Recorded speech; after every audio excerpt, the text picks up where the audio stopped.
আমাদের কলকাতার ডাক্তার তুলনায় এখানে যে আপনি চিকিৎসা অধীনে আছেন।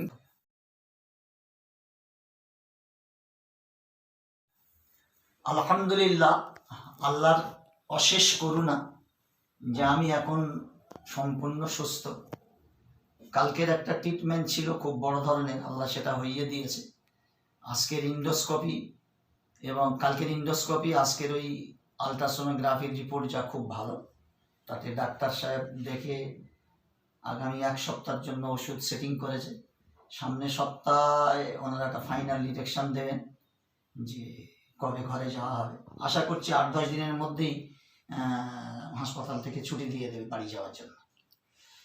তো আল্লাহর কাছে বড় কৃতজ্ঞ যে আল্লাহ পাক এত তাড়াতাড়ি আমাকে সুস্থ করে দেবেন।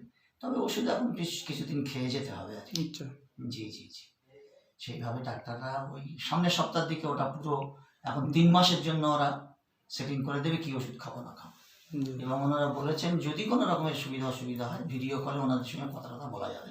আচ্ছা আচ্ছা, সেই এতে ওনারা মোটামুটি খুব সহযোগিতা করছেন আমাদের, খুব ভালোবেসেই চিকিৎসাগুলো করছেন। ডাক্তারগুলো খুব ভালো।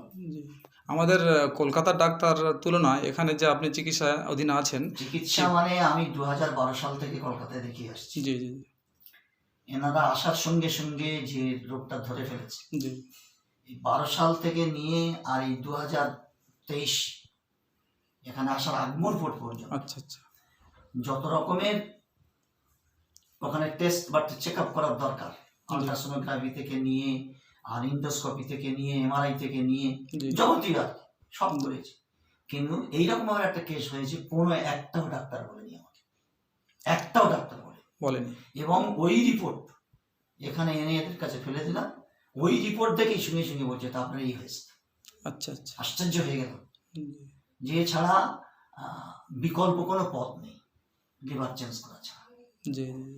এই কথাটা শুনে তো চোখ থেকে পানি এসে গেছে। তারপরে রিপোর্টগুলো আমরা আবার ওখানে পাঠালাম ডাক্তারদের কাছে। তখন ওরা বললো ঠিক আছে, কলকাতার রিপোর্ট তো আমরা দেখে নিয়েছি, যা রিপোর্ট করেছে সব রিপোর্ট, কিন্তু আপনাদের ডাক্তাররা বলেনি কেন। আর একদিন থেকে আপনি ডাক্তার দেখাচ্ছি না তো হওয়ার কথা নয়, সেরে যাওয়ার কথা। আস্তে আস্তে আস্তে আস্তে ওরা চিকিৎসা করে বেড়ে গেছে। আর ওখানে হয়েছে কি, ওষুধ মেরেছে, 10 দিন 15 দিন ভালো ছিল, এই করতে করতে করতে করতে লাস্টে ডাক্তার শেষ হয়ে গিয়েছিল। তারপরে সকলার কথাকে এড়িয়ে এলাকা আমার অবর্তমান এলাকার বিশিষ্ট ব্যক্তিরা মশলা করে, তারাই মশলা করে জোর করে পাঠিয়েছে আমাকে। আচ্ছা আচ্ছা, আর ওখানকার ডাক্তাররা বলেছে আমি ওষুধ খান ঠিক হয়ে যাবে। এই পার্থক্য আর কি। মানে আমি, আল্লাহ ভালো জানেন, বড় হায়াতের মালিক আল্লাহ। আমি যদি একদিন ওখানে থাকতাম তা আল্লাহ কি হতো জানি না। 3 দিন আগে পর্যন্ত ডাক্তার আমাকে বলছে আপনি ওষুধ খান, 1 মাসের মধ্যে সুস্থ হয়ে যাবে। এইটি আশ্চর্য আর কি। কলকাতার ডাক্তার আর এই ব্যাঙ্গালোরের মধ্যে অনেকটা পার্থক্য আছে। এখানে যারা আসছে ওখান থেকে ঠকে চলে আসছে, শেষ করে আসছে।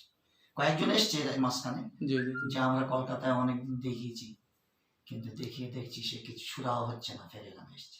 কেউ চোখ নিয়ে এসছে, কেউ হাড় নিয়ে এসছে।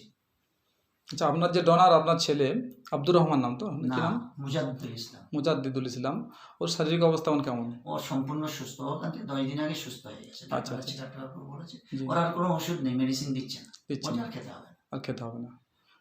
আলহামদুলিল্লাহ, ওর জন্যই আমি তো খুব চিন্তায় ছিলাম। আমার তো বয়স হয়ে গেছে, হায়াত, কিন্তু একদম ইয়ং ছেলে, কিন্তু বহু মানুষের তো আপনি তো জানেন এলাকায় ছিলেন, মানে কোনো মসজিদ বা মাদ্রাসায় এমন যায়নি যারা আমার জন্য দোয়া করেনি। আলহামদুলিল্লাহ, সবাই করেছে আলহামদুলিল্লাহ। এটা আল্লাহর অশেষ। জি জি, আল্লাহ তাআলা आपके दोनों को अल्लाह ताला हयात में बरकत दे। জি জি জি। এবং ডাক্তাররা বলছেন যে আমরা 10-12 বছরের ভিতরে এত তাড়াতাড়ি এই পেশেন্ট মানে রিকভার হবে আমরা বুঝতে পারবো, আমরা ধারণা করতে পারি। এটা আপনার লাক। জি জি, যাক আলহামদুলিল্লাহ। জি জি, ওখানে পাঠিয়ে দেবো আলহামদুলিল্লাহ। জি আলহামদুলিল্লাহ, আল্লাহ আপনাকে সুস্থ রেখেছেন। আর আপনাকে দেখতে এসে আমরাও খুব আনন্দ যে আপনার ঠিক জায়গায় এসে আমরা দেখতে পেরেছি। তবে আমাদের দেখতে আসাটা অনেক লেট হয়ে গেছে, তার জন্য আমরা খুব দুঃখিত। যাই হোক, যে কোনো ওসিলা করে আল্লাহ রাব্বুল আলামিন আমাদের এখানে নিয়ে এসেছেন, দেখেছি। আমাদের সঙ্গে আছেন জামিয়া গাফফারিয়া মদিনাতুল উলুমের সভাপতি, এনার বাড়ি ব্যাঙ্গালোর, হজরত। ইনি হচ্ছেন আপনার শাইখুল হাদিস বানিয়ে দারুল জাকারিয়া হজরত শফিকুল উম্মত শফিক খান সাহেব রহমতুল্লাহ আলাই ওনার মাজাজ ইনি। যাই হোক, ওনার সহ আমি মাওলানা আবু সিদ্দিক হজরতকে দেখতে এসেছি। যাক, আমরা খুব খুশি হলাম আলহামদুলিল্লাহ যে হজরত সুস্থ আছেন। আপনারা সবাই দোয়া করবেন খাস করে হজরতের জন্য, যাতে করে হজরত খুবই অল্প সময়ের মধ্যে আমাদের সম্মুখে যেমন